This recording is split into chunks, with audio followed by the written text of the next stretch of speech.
बहुत समय पहले की बात है। एक जंगल में एक नन्ही सी चिड़िया एक घने पेड़ पे अपना घोंसला बनाकर रहा करती थी। जंगल में फैली हरियाली और तरह तरह के पक्षियों के कलरव, शीतल हवाएं और उसके खाने पीने का भरपूर इंतजाम चिड़िया को बहुत आनंद देता था। न किसी बात की कोई चिंता, न कोई डर, न कोई दिक्कत। बस सुबह होते ही नन्ही चिड़िया घोंसले से बहुत दूर दूर तक निकल के घूम के आती और जंगल की खूबसूरती को निहार निहार कर बहुत खुश होती। फिर घूम घाम कर खा पी कर सांझ गए अपने घोंसले में लौट आती। दिन यूं ही मस्ती में सुखपूर्वक गुजर रहे थे। एक दिन की बात है। एक दोपहर का समय था। बारिश होने का मौसम हो रहा था। तो अपने घोंसले में चिड़िया लौट आई और वो आकर बैठी ही थी कि उसी घने पेड़ पर एक कौवा भी आकर बैठ गया। कहीं दूर से आने के कारण वो कौवा काफी हाँफ रहा था। जब कुछ संयत हुआ तो इधर उधर देखने लगा। फिर उसे वहां का नजारा बहुत ही मनोरम लगने लगा। वो कुछ सोच ही रहा था कि उसकी नजर नन्ही चिड़िया और उसके घोंसले पर पड़ी। उसके मुंह में चिड़िया को देखकर पानी आ गया। वो चिड़िया को खाने के लिए सोचने लगा। फिर उसने सोचा, इससे दोस्ती करके धोखे से इसे खा जाऊंगा।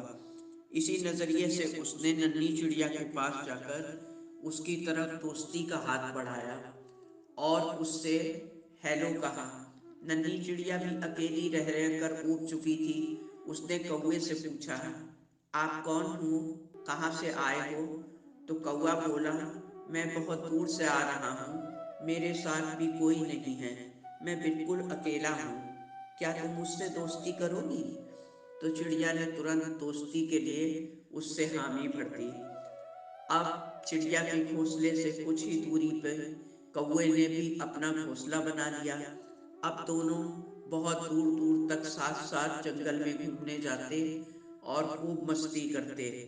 धूर्त कौवा नई नई युक्तियां सोचता चिड़िया को खा जाने के लिए, मगर इस सब से बेफिक्र और अनजान वो नन्ही सी चिड़िया साफ दिल से ही कौवे से मिलती रहती और उसकी चाल से बिल्कुल अनभिज्ञ थी।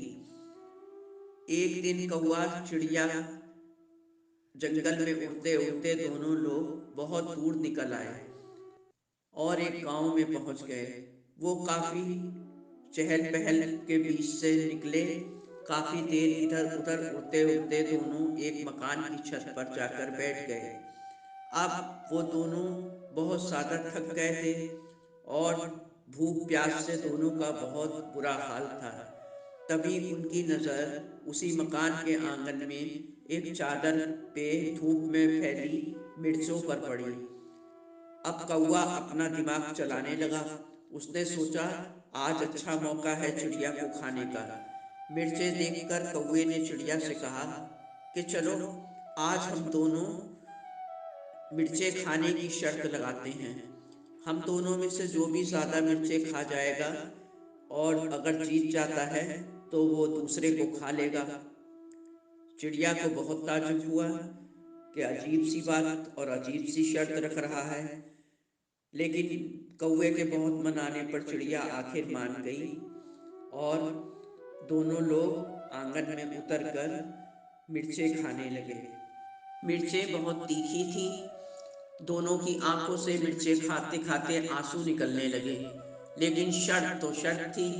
दोनों ही जीतने के लिए एड़ी चोटी का दम लगा रहे थे। लेकिन कौवा बड़ा धूर्त था और बड़ा भी था, इसलिए वो ज्यादा मिर्चों को खा रहा था। नन्ही छोटी सी चिड़िया बेचारी मशक्कत के बाद भी कौवे से ज्यादा मिर्चा ना खा सकी और अंत में वो शर्त हार गई। अब कौवा भी बहुत खुश था कि बिना किसी विरोध झंझट के अब मैं इस चिड़िया को खा जाऊंगा।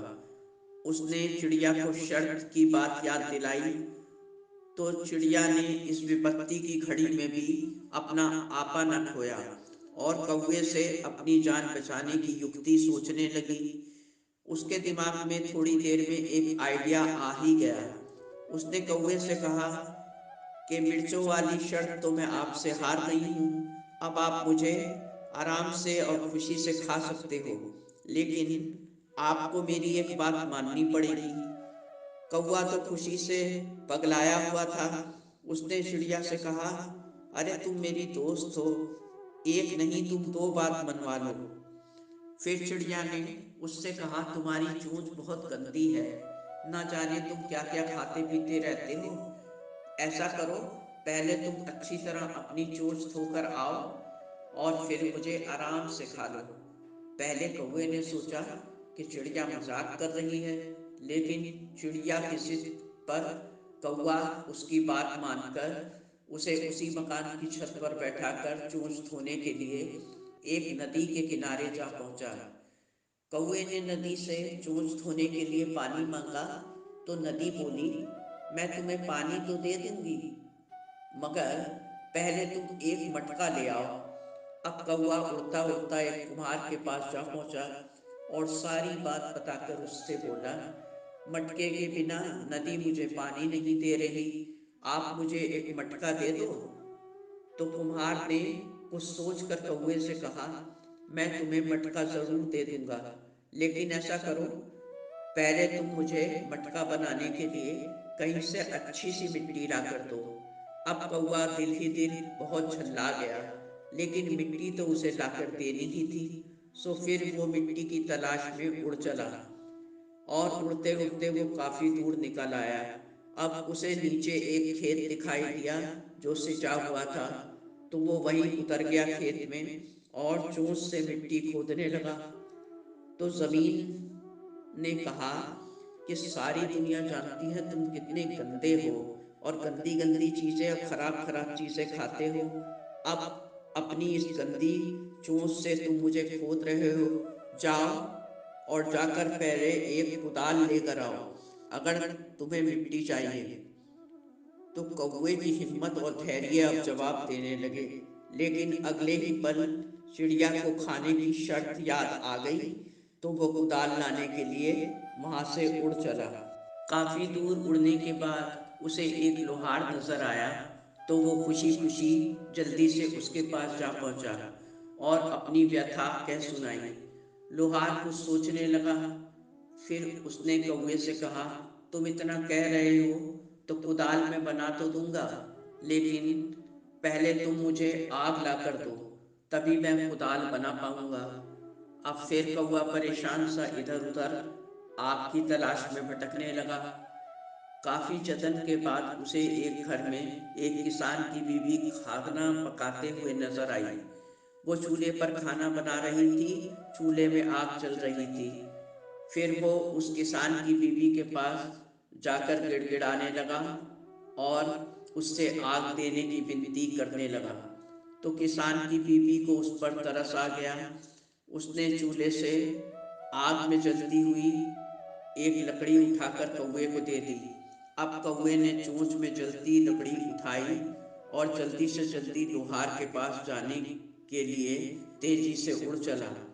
तेजी से उड़ने के कारण हवा से लकड़ी और भी ज्यादा तेजी से जलने लगी और कुछ ही देर में कौवे का सारा शरीर आग की चपेट में आ गया। बुरी तरह जलता हुआ कौवा तड़प कर जमीन पर आ गिरा और कुछ ही देर में उसके प्राण पखेरु उड़ गए। उधर ज्यादा शाम फिर आने से चिड़िया घोंसले में वापस लौटने के लिए वहां से उड़कर जंगल की ओर चली गई। वो समझ चुकी थी कि धूर्त कौवा खुद अपने ही जाल में फंसकर कहीं बर्बाद हो चुका है।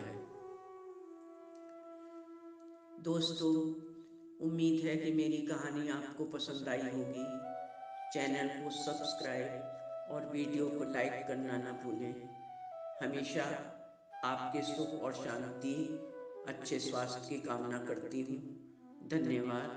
आपकी अपनी जैस्मीन।